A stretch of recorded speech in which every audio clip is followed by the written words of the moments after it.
Okay, B J P ಮೈತ್ರಿಯಾದ ನಂತರ ನಡೆದಂಥ ಮೊದಲ ಉಪಚುನಾವಣೆ. ಜೆ ಡಿ ಎಸ್ಗೆ ಸೋಲಾಗಿದೆ, ಶಿಗ್ಗಾಂವಿಯಲ್ಲಿ ಬಿ ಜೆ ಪಿಗೂ ಸೋಲಾಗಿದೆ. ಈ ಜಿ ಟಿ ದೇವೇಗೌಡರು ಇದ್ದಾರಲ್ಲ, ಜಿ ಟಿ ದೇವೇಗೌಡರು ಈಗ ಜೆ ಡಿ ಎಸ್ಸಲ್ಲಿದ್ದಾರೆ. ಆಮೇಲೆ ಕಾಂಗ್ರೆಸ್ಸಲ್ಲೂ ಇದ್ದರು, ಬಿ ಜೆ ಪಿಯಲ್ಲೂ ಇದ್ದರು. ಬೇಸಿಕಲಿ ಜಿ ಟಿ ದೇವೇಗೌಡರು ಸಿದ್ದರಾಮಯ್ಯನವರ ಫ್ರೆಂಡು. ಚಾಮುಂಡೇಶ್ವರಿ ವಿಧಾನಸಭಾ ಕ್ಷೇತ್ರ ಇದೆಯಲ್ಲ, ಚಾಮುಂಡೇಶ್ವರಿ ಮತ್ತು ವರುಣ ಎರಡಿದೆ. ಚಾಮುಂಡೇಶ್ವರಿ ವಿಧಾನಸಭಾ ಕ್ಷೇತ್ರ, ಅಲ್ಲಿ ಸಿದ್ದರಾಮಯ್ಯನವರು ಎಲೆಕ್ಷನ್ಗೆ ನಿಂತಾಗ ಅವ್ರದ್ದೆಲ್ಲ ಪಾನಿ ಖರ್ಚ ನೋಡ್ತಾ ಇದ್ದದ್ದು ಇವರು. ಟೇಕ್ ಕೇರ್ ಎಲ್ಲವೂ ಕೂಡ ಇವರೇ ನೋಡ್ಕೊತಾ ಇದ್ದದ್ದು. ನಂತರ ಅವರಲ್ಲಿ ಇದಾಗುತ್ತೆ, ಗಲಾಟೆ ಆಗುತ್ತೆ, ಮತ್ತೊಂದಾಗುತ್ತೆ. ಚಾಮುಂಡೇಶ್ವರಿಯಲ್ಲಿ ಎದುರಾ ಬದ್ರ ನಿಂತ್ಕೋತಾರೆ. ಆ ಸಂದರ್ಭದಲ್ಲಿ ಸಿದ್ದರಾಮಯ್ಯನವರು 2018ರಲ್ಲಿ ಬಾದಾಮಿಯಿಂದ ಕೂಡ ನಿಂತಿರ್ತಾರೆ, ಅಲ್ಲಿಂದ ಗೆಲ್ತಾರೆ, ಇಲ್ಲಿ ಸೋಲ್ತಾರೆ, ಎಲ್ಲವೂ ಆಗುತ್ತೆ. ಆದರೂ ಹಳೆ ಫ್ರೆಂಡ್ಸ್ ಅಲ್ವಾ. ಕಳೆದ 2023ರ ವಿಧಾನಸಭಾ ಚುನಾವಣೆಯಲ್ಲಿ ಇದೇ ಜಿ ಟಿ ದೇವೇಗೌಡರನ್ನು ಸಿದ್ದರಾಮಯ್ಯನವರು ತಮ್ಮ ಪಕ್ಷಕ್ಕೆ ಆಹ್ವಾನಿಸ್ತಾರೆ.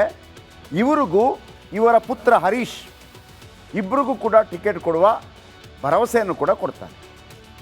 ಜಿ ಟಿ ದೇವೇಗೌಡರು ಇನ್ನೇನು ಕಾಂಗ್ರೆಸ್ಗೆ ಹೋಗಬೇಕು ಅಂತ ಹೇಳಿದಾಗ ಜೆ ಡಿ ಎಸ್ಸಲ್ಲಿರ್ತಾರೆ. ಆಗ ದೇವೇಗೌಡರು ಎಂಟ್ರಿ ಕೊಡ್ತಾರೆ.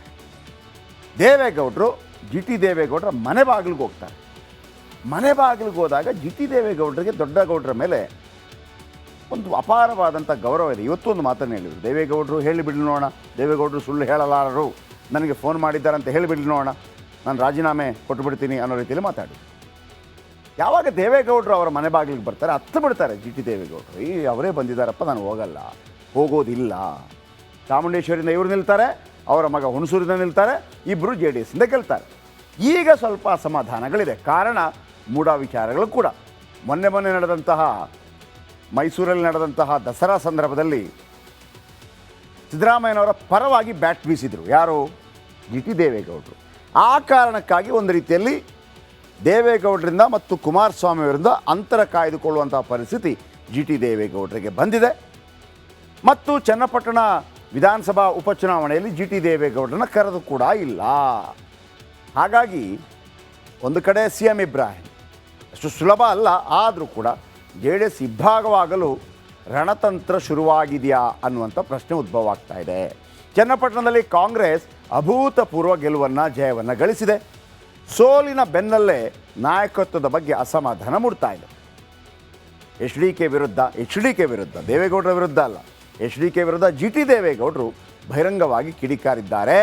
ಜೆ ಡಿ ಎಸ್ ತೊರೆಯುವುದಾಗಿ ಕೂಡ ಒಂದು ಪರೋಕ್ಷ ಸಂದೇಶವನ್ನು ರವಾನೆ ಮಾಡಿದ್ದಾರೆ. ಜಿ ಟಿ ದೇವೇಗೌಡರು ಮಾತ್ರವಲ್ಲ, ಹಲವರಿಗೂ ಕೂಡ ಬೇಸರ ಇದೆ. ಬೇಸರದ ಜೊತೆಗೆ ಇನ್ನು ಮುಂದಿನ 4 ವರ್ಷ ಏನು ಮಾಡೋದು? 18 ಎಮ್ ಎಲ್ ಎಗಳು ಏನು ಮಾಡೋದು? 18 ಎಮ್ ಎಲ್ ಎಗಳು ಬಿ ಜೆ ಪಿ ಜೊತೆ ಮೈತ್ರಿಗೆ ಕರೆಮ ನಾಯಕ ಮೊದಲೇ ಅಸಮಾಧಾನ ವ್ಯಕ್ತಪಡಿಸಿದರು.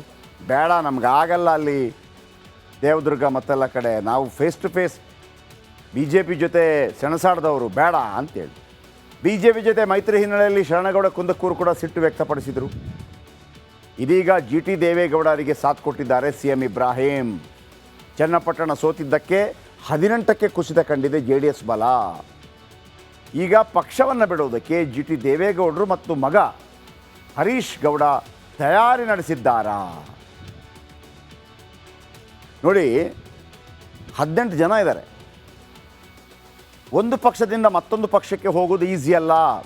ಅವರ ಶಾಸಕ ಸ್ಥಾನ ಕುಂದಾಗತ್ತೆ. ಆದರೆ ಮೂರನೇ ಎರಡು ಅಂದರೆ ಎಷ್ಟು? 18 / 3 ಅಂದರೆ 6 ಬರುತ್ತೆ. 6 6 12, ಒಂದು ಜಾಸ್ತಿ 13 ಜನ ಬೇರೆ ಪಕ್ಷಕ್ಕೆ ಹೋದರೆ, ಸಪ್ರೇಟಾಗಿ ನಿಂತರೆ ಪಕ್ಷ ಇಬ್ಬಾಗವಾಗುತ್ತೆ. ಜೊತೆಗೆ ದೇವೇಗೌಡರ ತೆನೆ ಹೊತ್ತ ಮಹಿಳೆ ಚಿಹ್ನೆ ಏನಿದೆ ಅದು ಕೂಡ ರೆಬೆಲ್ಸ್ಗಳಿಗೆ ಹೋಗುವಂಥ ಸಾಧ್ಯತೆ ಇದೆ. ಉದಾಹರಣೆಗೆ 54 ಇದ್ದಂಥ ಶಿವಸೇನೆ, ಉದ್ಧವ್ ಠಾಕ್ರೆ ಅದರ ಮುಖ್ಯಸ್ಥರಾಗಿದ್ದರು, ಕಾಂಗ್ರೆಸ್ ಜೊತೆ ಗೌರ್ಮೆಂಟ್ ಕೂಡ ಮಾಡಿದರು. 54 / 3 ಅಂತಂದರೆ 18 ಬರುತ್ತೆ. ಅಂದರೆ 37 ಜನ ಪಕ್ಷ ಬಿಟ್ಟರೆ ಮಾತ್ರ ಏನು ಯಾವುದೇ ಪಕ್ಷಾಂತರ ನಿಷೇಧ ಕಾಯ್ದೆ ಒಳಗೆ ಬರೋದಿಲ್ಲ. ಮತ್ತೊಂದು ಪಾರ್ಟಿಗೆ ಹೋದರೂ ಕೂಡ ಅವರು ಎಮ್ ಎಲ್ ಎ ಆಗಿ ಉಳಿತಾರೆ. ಹಾಗಾಗಿ ಅಲ್ಲೇನು ಮಾಡಿದರು? ಎನ್ ಸಿ ಪಿಯನ್ನು, ಅಂದರೆ ಶರದ್ ಪವಾರ್ ಅವರ ಎನ್ ಸಿ ಪಿಯನ್ನು 40 ಜನರ ಜೊತೆಗೆ ಅಜಿತ್ ಪವಾರ್ ಅವರು ಬಿ ಜೆ ಪಿಗೆ ಬಂದರು, ಸಪ್ರೇಟಾಗಿ ನಿಂತರು. ಬಿ ಜೆ ಪಿ ಜೊತೆ ಗುರುತಿಸ್ಕೊಂಡ್ರು ಅಷ್ಟೇ, ಬಿ ಜೆ ಪಿ ಸೇರಲಿಲ್ಲ. ಉದ್ಧವ್ ಠಾಕ್ರೆ ಬಣದ 56ರ ಪೈಕಿ 40 MLAಗಳ ಜೊತೆ ಏಕನಾಥ್ ಶಿಂದೆ ಮಹಾಯುತಿಗೆ ಬಂದು ಅಲ್ಲಿ ಮುಖ್ಯಮಂತ್ರಿ ಆದರು. ಹಾಗಾಗಿ ಅಲ್ಲಾಗತ್ತೆ 54, 56ರನ್ನು ಸಿಡಿದು ಯಾವುದೇ ಪ್ರಾಬ್ಲಮ್ ಇಲ್ಲದೆ, ನಿಷೇಧವಿಲ್ಲದೆ, ಪಕ್ಷಾಂತರ ನಿಷೇಧ ಕಾಯ್ದೆಗೆ ಒಳಪಟ್ಟು, ಅಂದರೆ ಯಾವುದೇ ತೊಂದರೆ ಇಲ್ಲದೆ ಒಳಪಟ್ಟು 3ನೇ 2 MLAಗಳು ಬಂದಿದ್ದಾರೆ. ಇಲ್ಲಿ 13 MLAಗಳು ಬಂದುಬಿಟ್ರೆ ಅಥವಾ ಸಪ್ರೇಟ್ ಆಗಿಬಿಟ್ರೆ ಚಿಹ್ನೆ ಹೋಗಿಬಿಡತ್ತೆ. ಆದರೆ ಜಿ ಟಿ ದೇವೇಗೌಡರಿಂದ ಮತ್ತು ಸಿ ಎಂ ಇಬ್ರಾಹಿಮಿಂದ ಅದು ಸಾಧ್ಯನಾ? ಅದು ಅಷ್ಟು ಸುಲಭ ಅಲ್ಲ. ಆ ಮನಸ್ಸು ಮಾಡಬೇಕು ಅಂತಂದರೆ ಡಿ ಕೆ ಶಿವಕುಮಾರ್ ಮನಸ್ಸು ಮಾಡಬೇಕು. ಸದ್ಯಕ್ಕೆ ಅದು ಬೇಡ ಅಂತ ಹೇಳಿದ್ದಾರೆ ಅವರು. ಈ ನಡುವೆ ಗೌಡ್ರು ಮಧ್ಯಪ್ರವೇಶ ಮಾಡದೇ ಇದ್ದರೆ, ಅಂದರೆ ದೊಡ್ಡ ಗೌಡ್ರು, ಜೆ ಡಿ ಎಸ್ಗೆ ಕಷ್ಟವಂತೂ ಇದೆ. ಸಮಾಧಾನ ಪಡಿಸುವಂಥ ಜವಾಬ್ದಾರಿ ದೊಡ್ಡವರ ಮೇಲಿದೆ.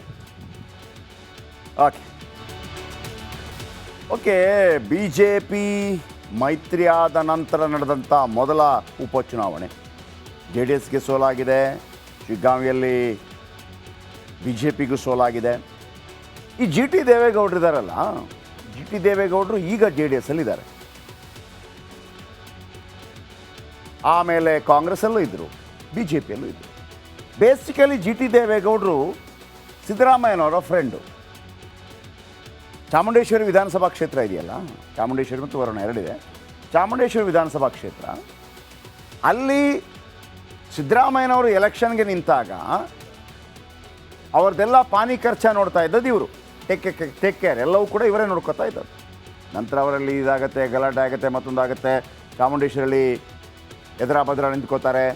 ಆ ಸಂದರ್ಭದಲ್ಲಿ ಸಿದ್ದರಾಮಯ್ಯನವರು 2018ರಲ್ಲಿ ಬಾದಾಮಿಯಿಂದ ಕೂಡ ನಿಂತಿರ್ತಾರೆ, ಅಲ್ಲಿಂದ ಗೆಲ್ತಾರೆ, ಇಲ್ಲಿ ಸೋಲ್ತಾರೆ, ಎಲ್ಲವೂ ಆಗುತ್ತೆ. ಆದರೂ ಹಳೆ ಫ್ರೆಂಡ್ಸ್ ಅಲ್ವಾ. ಕಳೆದ 2023ರ ವಿಧಾನಸಭಾ ಚುನಾವಣೆಯಲ್ಲಿ ಇದೇ ಜಿ ಟಿ ದೇವೇಗೌಡರನ್ನು ಸಿದ್ದರಾಮಯ್ಯನವರು ತಮ್ಮ ಪಕ್ಷಕ್ಕೆ ಆಹ್ವಾನಿಸ್ತಾರೆ. ಇವರಿಗೂ ಇವರ ಪುತ್ರ ಹರೀಶ್ ಇಬ್ಬರಿಗೂ ಕೂಡ ಟಿಕೆಟ್ ಕೊಡುವ ಭರವಸೆಯನ್ನು ಕೂಡ ಕೊಡ್ತಾರೆ. ಜಿ ಟಿ ದೇವೇಗೌಡರು ಇನ್ನೇನು ಕಾಂಗ್ರೆಸ್ಗೆ ಹೋಗಬೇಕು ಅಂತ ಹೇಳಿದಾಗ ಜೆ ಡಿ ಎಸ್ಸಲ್ಲಿರ್ತಾರೆ. ಆಗ ದೇವೇಗೌಡರು ಎಂಟ್ರಿ ಕೊಡ್ತಾರೆ. ದೇವೇಗೌಡರು ಜಿ ಟಿ ದೇವೇಗೌಡರ ಮನೆ ಬಾಗಿಲಿಗೆ ಹೋಗ್ತಾರೆ. ಮನೆ ಬಾಗಿಲಿಗೆ ಹೋದಾಗ ಜಿ ಟಿ ದೇವೇಗೌಡರಿಗೆ ದೊಡ್ಡ ಗೌಡರ ಮೇಲೆ ಒಂದು ಅಪಾರವಾದಂಥ ಗೌರವ ಇದೆ. ಇವತ್ತು ಒಂದು ಮಾತನ್ನು ಹೇಳಿದರು, ದೇವೇಗೌಡರು ಹೇಳಿಬಿಡ್ಲಿ ನೋಡೋಣ, ದೇವೇಗೌಡರು ಸುಳ್ಳು ಹೇಳಲಾರರು, ನನಗೆ ಫೋನ್ ಮಾಡಿದ್ದಾರೆ ಅಂತ ಹೇಳಿಬಿಡ್ಲಿ ನೋಡೋಣ, ನಾನು ರಾಜೀನಾಮೆ ಕೊಟ್ಟುಬಿಡ್ತೀನಿ ಅನ್ನೋ ರೀತಿಯಲ್ಲಿ ಮಾತಾಡಿ. ಯಾವಾಗ ದೇವೇಗೌಡರು ಅವರ ಮನೆ ಬಾಗಿಲಿಗೆ ಬರ್ತಾರೆ, ಹತ್ತು ಬಿಡ್ತಾರೆ ಜಿ ಟಿ ದೇವೇಗೌಡರು. ಅವರೇ ಬಂದಿದ್ದಾರಪ್ಪ, ನಾನು ಹೋಗಲ್ಲ, ಹೋಗೋದಿಲ್ಲ.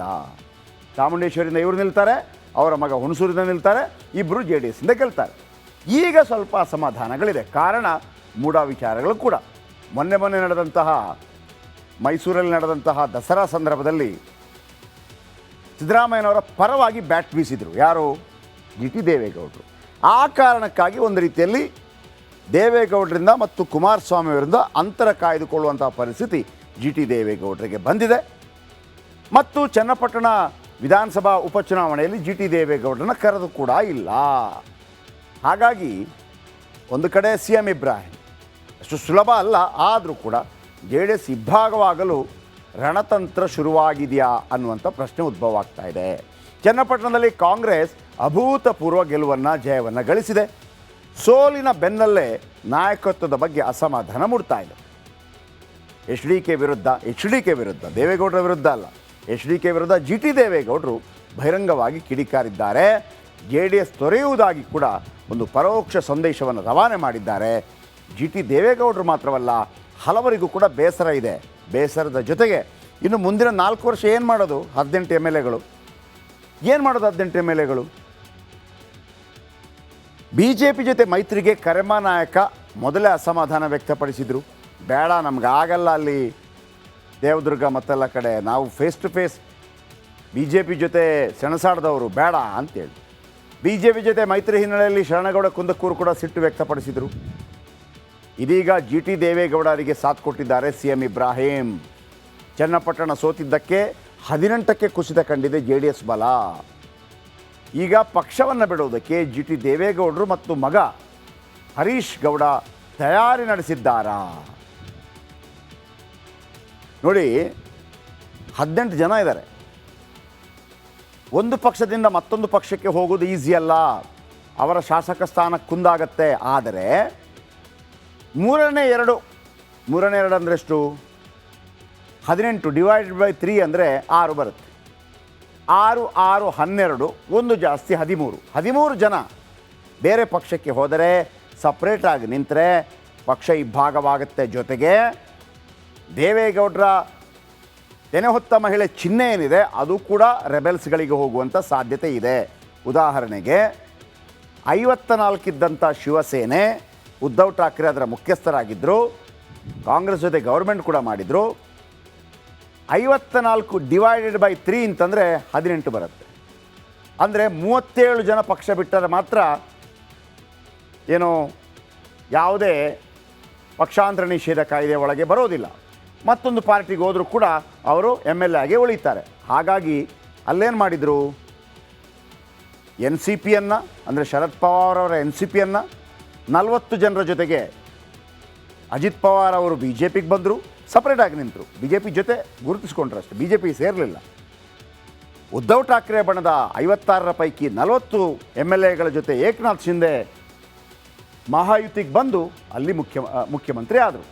ಹಾಗಾಗಿ ಅಲ್ಲಾಗತ್ತೆ 54 56ರನ್ನು ಸಿಡಿದು ಯಾವುದೇ ಪ್ರಾಬ್ಲಮ್ ಇಲ್ಲದೆ, ನಿಷೇಧವಿಲ್ಲದೆ, ಪಕ್ಷಾಂತರ ನಿಷೇಧ ಕಾಯ್ದೆಗೆ ಒಳಪಟ್ಟು, ಅಂದರೆ ಯಾವುದೇ ತೊಂದರೆ ಇಲ್ಲದೆ ಒಳಪಟ್ಟು 3ನೇ 2 MLAಗಳು ಬಂದಿದ್ದಾರೆ. ಇಲ್ಲಿ 13 MLAಗಳು ಬಂದುಬಿಟ್ರೆ ಅಥವಾ ಸಪ್ರೇಟ್ ಆಗಿಬಿಟ್ರೆ ಚಿಹ್ನೆ ಹೋಗಿಬಿಡತ್ತೆ. ಆದರೆ GT ದೇವೇಗೌಡರಿಂದ ಮತ್ತು CM ಇಬ್ರಾಹಿಮಿಂದ ಅದು ಸಾಧ್ಯನಾ? ಅದು ಅಷ್ಟು ಸುಲಭ ಅಲ್ಲ. ಆ ಮನಸ್ಸು ಮಾಡಬೇಕು ಅಂತಂದರೆ DK ಶಿವಕುಮಾರ್ ಮನಸ್ಸು ಮಾಡಬೇಕು. ಸದ್ಯಕ್ಕೆ ಅದು ಬೇಡ ಅಂತ ಹೇಳಿದ್ದಾರೆ ಅವರು.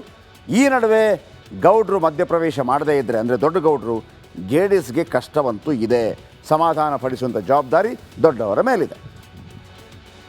ಓಕೆ.